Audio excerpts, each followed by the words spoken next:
The screaming started 3 weeks after my wife's brother moved to town.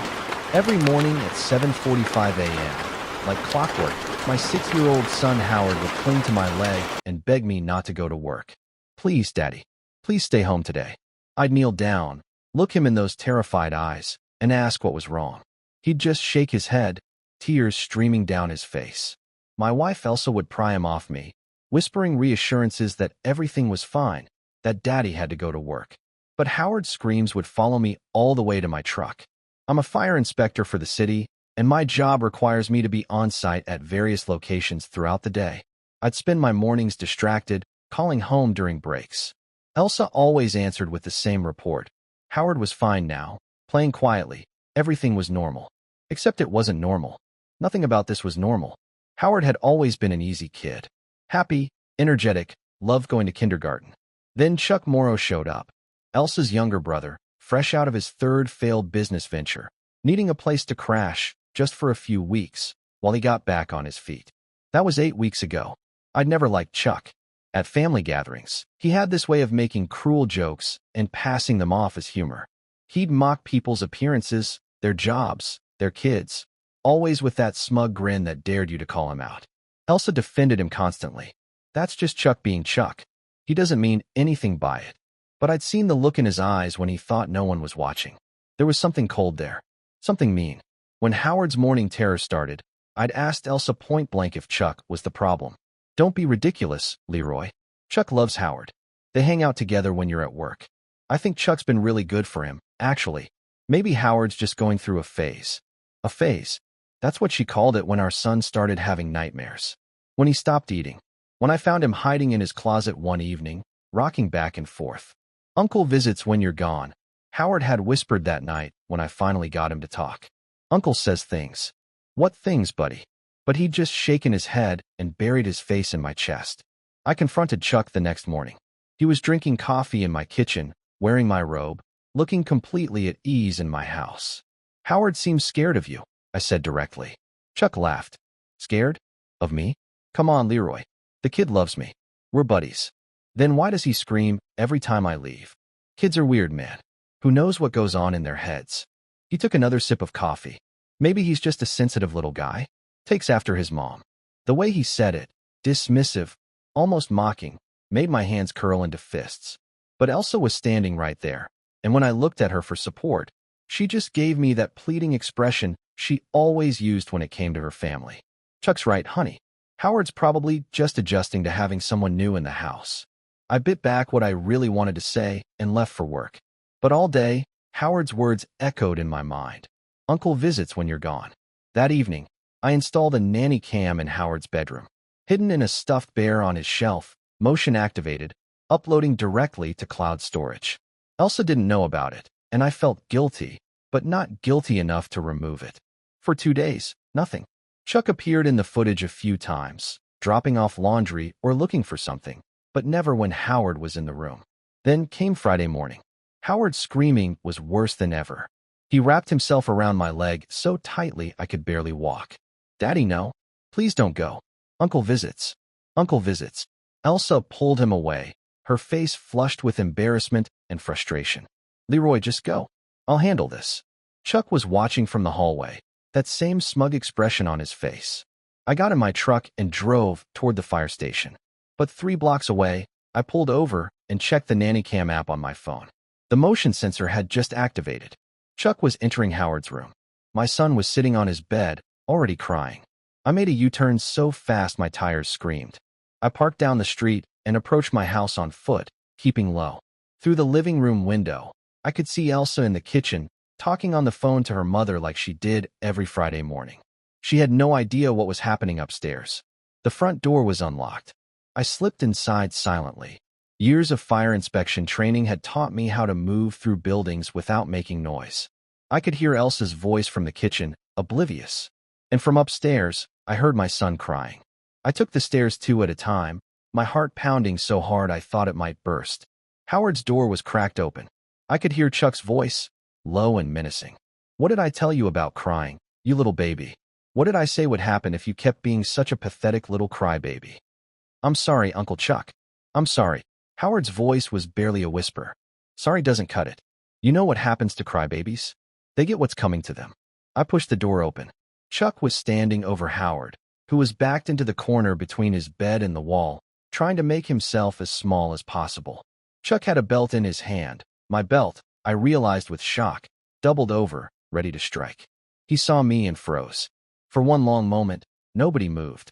Then Howard's face transformed from terror to relief, and he lunged toward me. Daddy!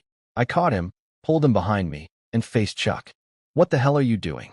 Chuck's face shifted through several expressions: surprise, guilt, defensiveness, before settling on defiant anger. Teaching your son not to be a little bitch. Somebody has to, since you clearly won't. Get out of my house. This is Elsa's house too, and she invited me to stay. So maybe you should check with your wife before you start making demands. He sneered. Besides, the kid needs discipline. He needs to toughen up. You're raising him to be weak. The only thing leaving this house is you. Right now. Leroy. Elsa's voice came from downstairs. Is that you? I thought you left for work. Chuck's smirk widened. Yeah, Leroy. Why don't we go downstairs and discuss this with my sister? Let's see who she believes. He was right to be confident. Elsa had chosen him over me, over Howard, dozens of times before. Every confrontation ended the same way, with me apologizing for being too hard on her brother, for not understanding what he was going through. But this time was different. This time, I had evidence. I pulled out my phone and turned it toward Chuck, showing him the nanny cam footage. His face went pale as he watched himself enter Howard's room in previous days, saw himself lean in close to my son, and his words I couldn't hear, but could see made Howard flinch and cry. What is that? His voice had lost its swagger. Insurance. Every visit you've made to Howard's room for the past week. Every threat. Every time you've terrorized my son. I moved toward him, and despite being bigger than me, he stepped back. And the belt? That's assault on a minor, Chuck. That's a felony. You're bluffing. You wouldn't. Try me. Elsa appeared in the doorway. What's going on? Leroy, why are you home? Why is Howard crying? I turned to her, keeping Howard behind me. Your brother has been abusing our son, verbally and physically. Every day I've been at work. That's ridiculous. Chuck would never. Watch. I pulled up the footage and held out my phone. I watched my wife's face as she saw her brother enter Howard's room, saw him lean over our terrified son, saw the belt in his hand from today. Her expression moved from disbelief to horror to something I couldn't quite read. Elsa, that's not. He's exaggerating, Chuck stammered. The kid was being mouthy. I was just trying to help discipline him. You know how Leroy is too soft. You threatened my son with a belt, Elsa whispered. You made him terrified in his own home. I was teaching him to be tough. The kid cries at everything. He needs. He's 6 years old. Her voice cracked. He's 6, and you've been terrorizing him? Chuck's face hardened. You know what? Fine. You want me gone? I'm gone. But don't come crying to me when your kid grows up to be a weak little nothing because his father coddles him. Out, I said quietly. Pack your things. You have 20 minutes. Or what? I held up my phone. Or I send this footage to the police right now. Your choice. Leave quietly, or explain to a judge why you were about to beat a 6-year-old with a belt.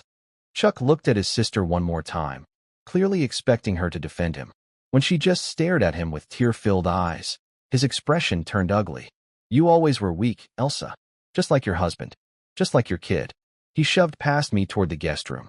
I knelt down to Howard, who was still shaking. It's okay now, buddy. Uncle Chuck is leaving. He's never coming back. Promise. I promise. Elsa stood in the doorway, crying. Leroy, I didn't know. I swear I didn't know. We'll talk about this later. I kept my voice cold. Right now, I need you to make sure he packs everything and leaves. She nodded and disappeared down the hall. 17 minutes later, Chuck dragged 2 suitcases down the stairs. He didn't look at any of us as he walked out the front door. I followed him to make sure he actually left, watching as he threw his bags in his beat-up sedan and drove away. When I came back inside, Elsa was sitting on the couch, her face in her hands. Howard was next to her, still quiet, still shaken. I need to call the police, I said. Elsa's head snapped up. What? No. He's gone. Can't we just what? Pretend this never happened? He assaulted our son, Elsa. He terrorized him for weeks. He's my brother. And Howard is our son. I felt the anger rising despite my best efforts to stay calm. He's been screaming every morning, begging me not to leave. And you kept telling me it was a phase. You kept defending Chuck. I didn't know. How was I supposed to?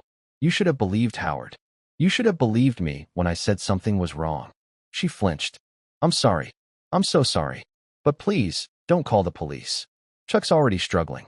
If he gets arrested, it'll ruin his life. What about Howard's life? What about the damage Chuck's already done? We'll get Howard therapy.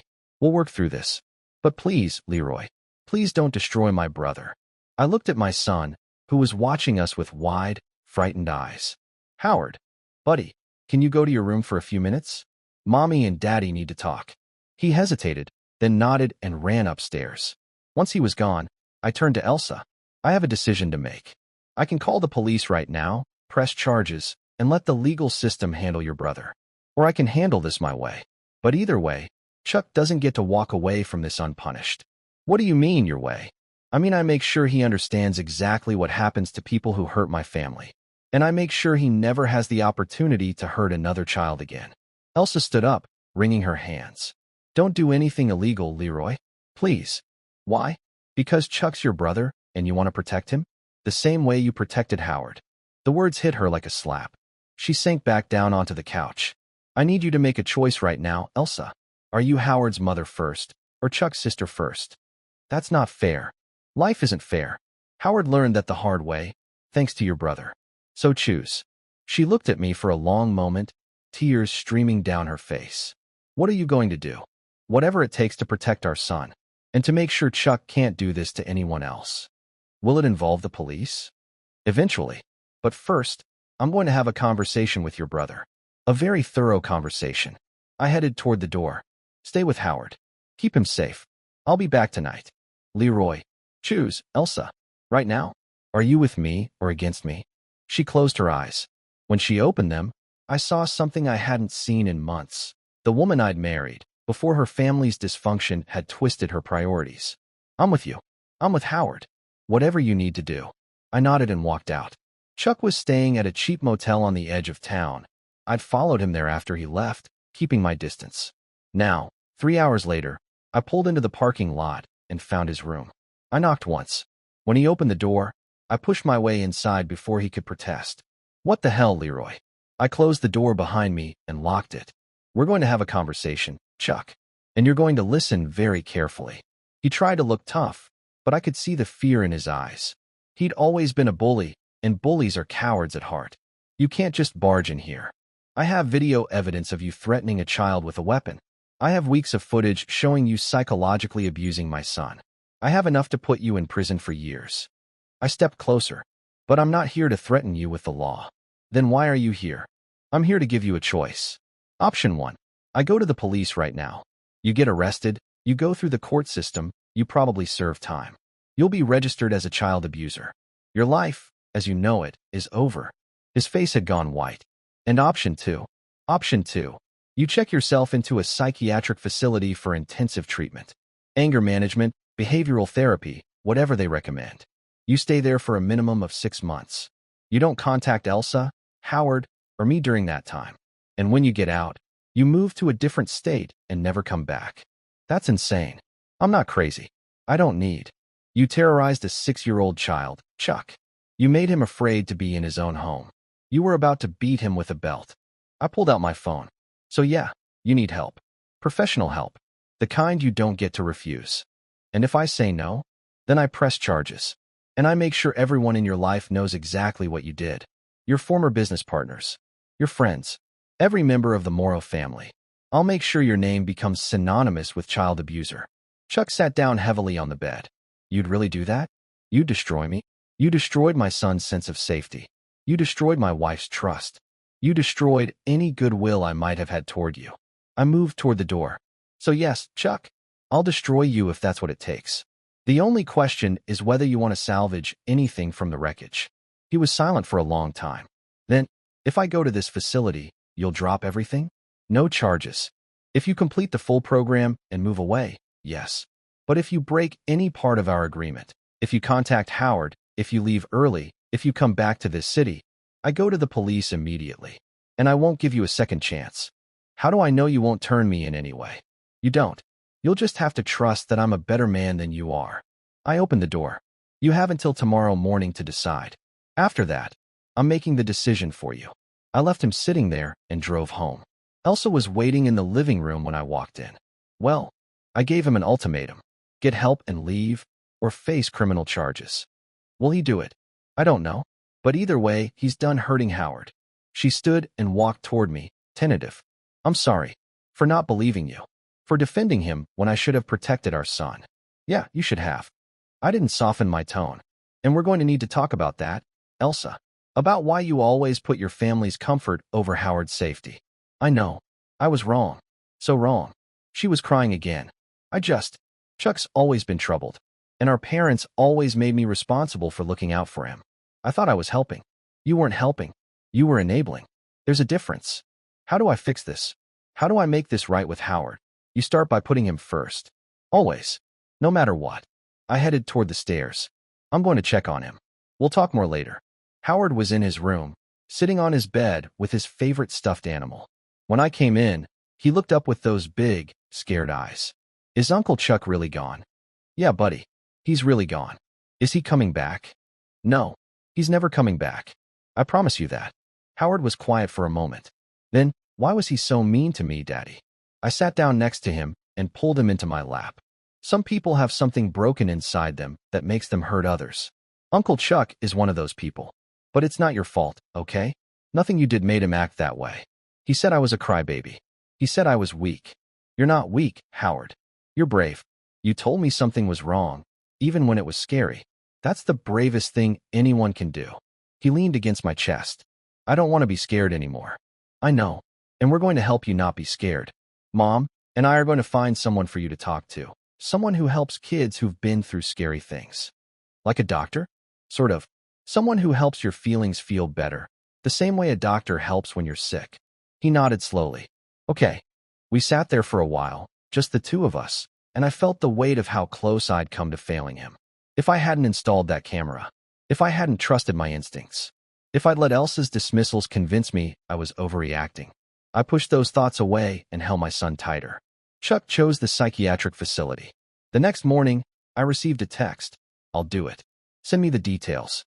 I'd already researched options and found a reputable facility 3 states away that specialized in behavioral disorders and anger management. It wasn't cheap, but I didn't care about Chuck's finances. I sent him the information and told him I expected confirmation of his admission within 48 hours. 2 days later, I received a call from the facility director confirming that Charles Morrow had checked himself in for a 6-month intensive treatment program. I saved the footage, backed it up in 3 different locations. Just in case, Howard started seeing a child psychologist named Dr. Rita Hansen, a kind woman who specialized in childhood trauma. After his first session, he seemed lighter somehow, like a weight had been lifted. "Dr. Rita says it's okay to talk about scary things," he told me in the car. "She says talking about them makes them less scary." Dr. Rita's right. She also said you're a good daddy for protecting me. I had to pull over because I couldn't see through the tears. Elsa and I went to couples therapy. It was hard, confronting how she'd failed Howard, how she'd prioritized her dysfunctional family over our son's welfare. But she did the work. She showed up to every session, listened when Dr. Hansen called her out, and slowly started to rebuild the trust she'd broken. "My parents trained me to always protect Chuck," she said during one session. "They told me he was fragile, that he needed extra support, that it was my job as his older sister to make excuses for him. I see now that we didn't help him. We created a monster. What happens when he gets out of treatment?" I asked. "When he wants to reconnect?" "He won't. I've already told my parents that Chuck is not welcome in our lives anymore." They didn't take it well. She looked at me, her eyes clear and determined. "But I don't care. Howard comes first. Always." The Morrow family tried to intervene. Elsa's mother Denny called repeatedly, begging her to reconsider, insisting that Chuck was family and families stick together. Her father William sent angry texts calling me controlling and abusive for forcing Elsa to cut contact with her brother. But Elsa held firm, and every time she chose Howard over them, I felt a little more hope that we might actually make it through this. 6 months later, I received notification that Chuck had completed his program. He'd been diagnosed with narcissistic personality disorder and intermittent explosive disorder. The director noted that while Chuck had participated in treatment, His prognosis for long-term behavioral change was guarded. In other words, he'd done the bare minimum to satisfy our agreement. 2 weeks after his release, Elsa received a letter. Chuck had moved to Arizona and found work as a warehouse manager. He didn't apologize, didn't ask about Howard, just informed her that he'd fulfilled his obligation and expected the matter to be closed. "Are you going to respond?" I asked. "No," Elsa said. "He's not my problem anymore. He's not our problem anymore." Howard, now 7 years old and thriving in first grade, didn't ask about his uncle. The nightmares had stopped. The morning tears had stopped. He was back to being the happy, energetic kid he'd been before Chuck entered our lives. One evening, while I was tucking him in, he looked up at me and said, "Daddy, thank you for making Uncle Chuck go away." "You're welcome, buddy." "And Daddy, I'm glad you came home that day. I'm glad you heard me." I kissed his forehead. "I'll always hear you, Howard. And I'll always protect you. That's my job." He smiled and closed his eyes, safe and secure in his own bed. I walked downstairs to where Elsa was sitting on the couch, going through photo albums and removing every picture that included Chuck. "He's really gone," she said quietly. "For good." "Yeah, he is." "Do you think we did the right thing? Not pressing charges." "I thought about that. I think we did what was best for Howard. He didn't need to testify in court. He didn't need to relive the trauma. Chuck's gone, and he's never coming back. That's enough. What if he hurts another child? Then that's on him. And whoever is in his life needs to protect their kids the same way we protected ours." I sat down next to her. "We can't control what Chuck does. We can only control what we do. And we chose our son." She leaned against me. "I'm sorry it took me so long to make that choice." "Yeah, me too. But you made it. That's what matters." We sat there in the quiet house, listening to the sound of our son sleeping peacefully upstairs. The screaming was over. The fear was over. And Chuck Morrow was someone else's problem now. My family was safe. And that was all that mattered.